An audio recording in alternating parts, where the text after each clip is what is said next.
Hello everyone, this is Maureen and welcome to My Crochet Story, where I share with you the two things that I love, teaching and crochet.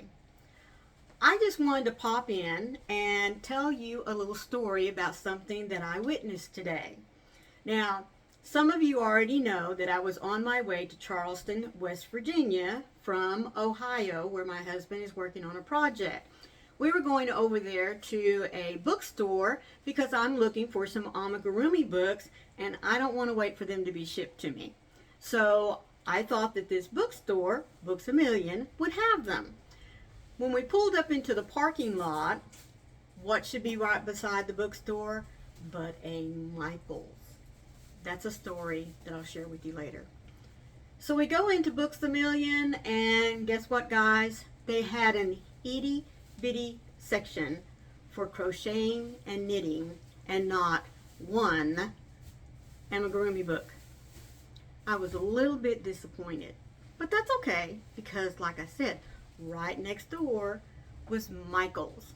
Now, I have seen a lot of my friends post on YouTube all these wonderful last minute clearances that their Michael's stores were having, so I thought, hot diggity dog. And of course, across all of their windows was big clearance sales.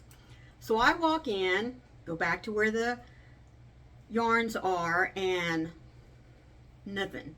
They had already been cleaned out. I mean, there was nothing except big old empty bins. Now, I did find a couple of little skeins, which I will show you in another video, but that's not the purpose of my video today.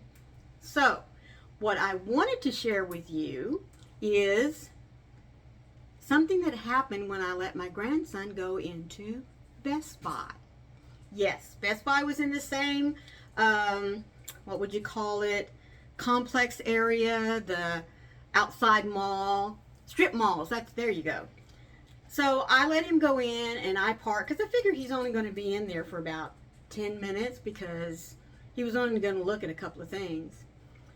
So I'm sitting out in the truck with the nice air conditioning because it's very humid here in West Virginia and I'm not used to that. So I'm sitting there and I'm sitting there and I'm sitting there. 15 minutes goes by. 20 minutes goes by. I'm starting to get a little worried, guys, because I have a great imagination. In fact, my imagination is so good, when things start to bother me, I probably could take all those imagination stories that I keep spinning around in my head and write books. I mean, volumes. Anyway, so I finally decide that I'm going to go in and check on my grandson. I want to make sure nobody has, slipped him out the back door or something. So I walk in the store, and guys, I felt like I was at a used car lot. Because as soon as I walked in the door, there's three big gentlemen standing there, and you could tell that at any second they were going to all three pounce on me. But only one of them did. He jumped right in and said, "Hello, welcome to Best Buy. Is there anything I can help you with?" And I was like, "No, I'm just in here to see what my grandson is up to." And they said, "Oh, okay, well, what does he look like?" So I described, and he said, "Oh, yes, ma'am, he's over in this section here." I said, "Well, thank you very much." And so I head that direction, and another one popped forward. "Well, is there anything else we can help you with?" No, I'm just here to check on my grandson. Thank you very much." So as I'm walking over there, I don't want to embarrass him, because he is 15 years old. So anyway, I'm just kind of like sneaking around the aisles and kind of looking at stuff. And as I get closer, his back to me, and he's over where the keyboards and the mouse is. He's been trying to talk us into getting him a certain brand. It's called Razer, and because he just right now thinks that the ultimate thing that he's got to have for his gaming and everything else. So he is over there and he is talking to this gentleman. Now, the reason why I wanted to hop on and give you this little video is this.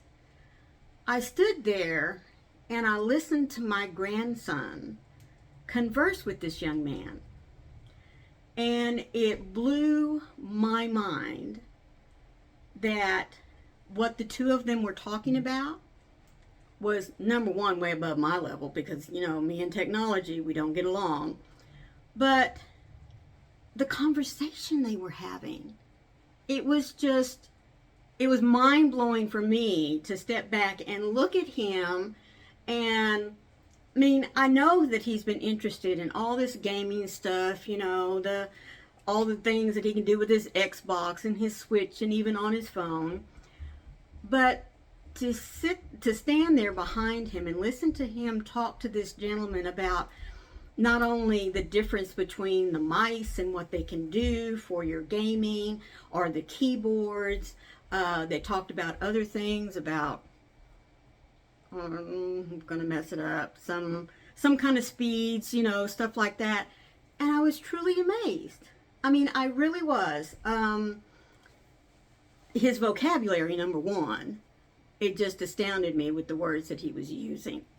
Now, of course, all of this is technology based, and like I said, I'm not a technology person, but it sounded good to me. And for him to be 15 years of age and talking to a gentleman that I assume was probably in his early to mid 20s, and they were talking like two little kids back and forth. They had their own language that was going on. And it made me very proud. It really did. And so I wanted to share that moment with you today.